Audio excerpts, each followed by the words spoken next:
So not long ago, I read the classic adventure story known as Gulliver's Travels by Jonathan Swift, published around 1726. And if you're unfamiliar, Gulliver's Travels is a satire fiction that largely pokes fun and criticizes a lot of the absurdities of society and man's fallen human nature that Swift just saw so evidently on display in his own time.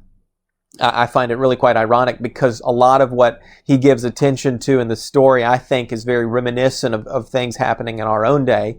But in addition to being an author, Swift was a clergyman in the Church of Ireland, which is the Irish branch of the Anglican Church. And as a clergyman, one of the things that really started to bother him was a gradual decay of Christianity that he saw taking place in the culture around him, and a continued erosion, it seems, of man's sense of morality. And all of that he saw on open display in the increasing corruption of the powerful, the adoption of humanist Enlightenment thinking, the brutal divisiveness of people on both sides of an issue, and actually government-run education in which we allow the state to brainwash our kids. I found that to be an interesting criticism by Swift, and he mentions so much more than that. But basically, Jonathan Swift saw the whole of mankind, and yes, that included his sophisticated European brethren, acting like a bunch of yahoos, which he incorporates into his story, actually calling them yahoos, as this character arc of society, where man is shown to end up, isn't as honored stewards of the earth or the chiefest of God's creation, but we lead ourselves to live like a pack of animals. Because the longer we act like animals and the longer we treat one another like animals, the more God gives us up to live like animals. And it reminds me so much of Romans chapter 1. What does Romans 1 say? It says, "Therefore God gave them up in the lusts of their hearts to impurity." He gave them up to dishonorable passions. He gave them up to a debased mind to do what ought not be done. That is man's depraved trajectory. But then before the story gets to that final stage of man's corruption as slaves of corruption in the land of the Winhams, or I think the way that's supposed to be said is more like a horse, the Winhams. And if you want to know what that's all about, you've got to read the book. But the adventure begins with Gulliver getting lost at sea and shipwrecking at the land of the Lilliputians, who are another European-like society of men, only 6 inches tall, and to them Gulliver is just a giant. And so finding Gulliver passed out one day on the beach after his shipwreck, these Lilliputians, these 6-inch tall people, with an army, they managed to capture him and move him into their city, where they try to learn more about him, just as Gulliver uses the opportunity to learn more about them. And throughout that whole process, both Gulliver and the Lilliputians are just humored by the silliness of each other's customs and habits. Swift obviously using that to make jabs at some of the craziness of the customs that are caricatured, that those customs caricature in the real world. But at one point, the Lilliputians search Gulliver's pockets to see what kind of things that he's carrying around. And how the scene unfolds is, as they search his pockets, they find Gulliver's pocket watch, which is apparently a gadget that is uncommon, unfamiliar, non-existent in Lilliput. And here's how that scene unfolds. Out of the right fob, that is the right pocket, hung a great silver chain with a wonderful kind of engine at the bottom. We directed him, that's Gulliver, to draw out whatever was at the end of that chain, which appeared to be a globe, half silver and half of some transparent metal. For on the transparent side, we saw certain strange figures circularly drawn and thought we could touch them. We found our fingers stopped with that lucid substance. They're just describing the glass front on the watch. He put this engine to our ears, which made an incessant noise like that of a watermill, and we conjecture it is either some unknown animal or the god that he worships. But we are more inclined to the latter opinion because he assured us, if we understood him right, for he expressed himself very imperfectly, that he seldom did anything without consulting it. He called it his oracle and said it pointed out the time for every action of his life.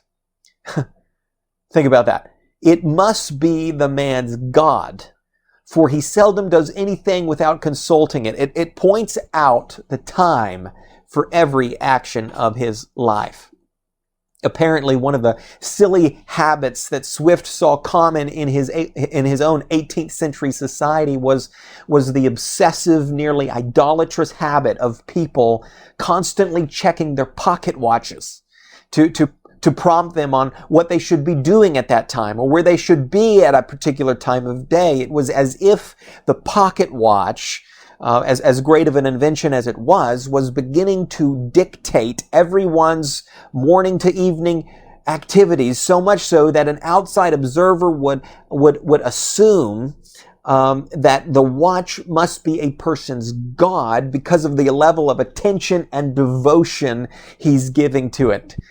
Does that not sound so much like our culture today, with everyone constantly checking their smartphones?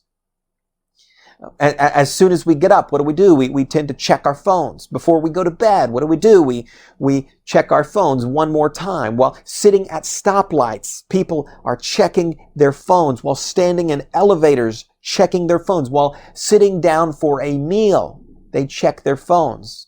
I imagine for some, even while using the restroom, they are checking their phones. And one has to wonder, what would an outside observer assume about us? Would they assume our phones must be our gods because of how much attention we give to them? Or would they assume, like I hope they would, that our phones are just a tool like any of the other items in our pockets that yes, can benefit our lives, but that don't control our lives? It's convicting to me because it makes me evaluate how the time I actually do give in actual worship to the Lord compares to the time I give meditating on my phone. I've had to ask myself, how do my prayers, my Bible reading, my time spent in devotion to the Lord measure against the time I spend repetitively scrolling through my news feed? I've had to ask myself, what does the time spent on my phone say to those around me, including my kids? What does it say to my kids who see me more than anyone else sees me? They see me behind closed doors. What does it say to them about where my true devotions lie? I mean, according to Deuteronomy 6, I should be loving God so much that my kids hear me diligently dwelling on the things of God, quote, when I sit in my house, when I walk by the way, when I lie down, when I rise. Instead, what do they see? What do they say? I'm ashamed to say it, but oftentimes they see me diligently checking social media. I mentioned Romans 1 earlier. Romans 1 verse 24 says, therefore God gave them up in the lust of their hearts to impurity, to the dishonoring of their bodies among themselves, because they exchanged the truth about God for a lie and worshiped and served the creature. Or we could say the created thing rather than the Creator. Folks, what are our phones but created things that if we're not careful can start to capture our attention and captivate our gaze more than God does? I'm not anti-technology by any means. In fact, I'm using technology to make this video. Most of you are watching this video using your smartphones. Praise God for modern inventions like these that can, to some degree, make our lives a little easier. But listen, the moment we regard the creation higher than the Creator and we go about religiously consuming ourselves with it, We're just sliding further down the slippery slope of idolatry like the culture in Jonathan Swift's day, and we end up living like a bunch of mindless yahoos. Unplug your phones every once in a while and connect with God. Instead of checking your notifications 50 times a day, check in with God. See what He's already tweeted about in His Word. I guarantee it's worth more of your time than your favorite blogger. It's definitely worth more of your time than watching this video right now. So with that, I'll end things there and encourage you to have a fruitful day. Keep a close watch on your habits and keep an even closer eye on God. Thanks for watching, and God bless.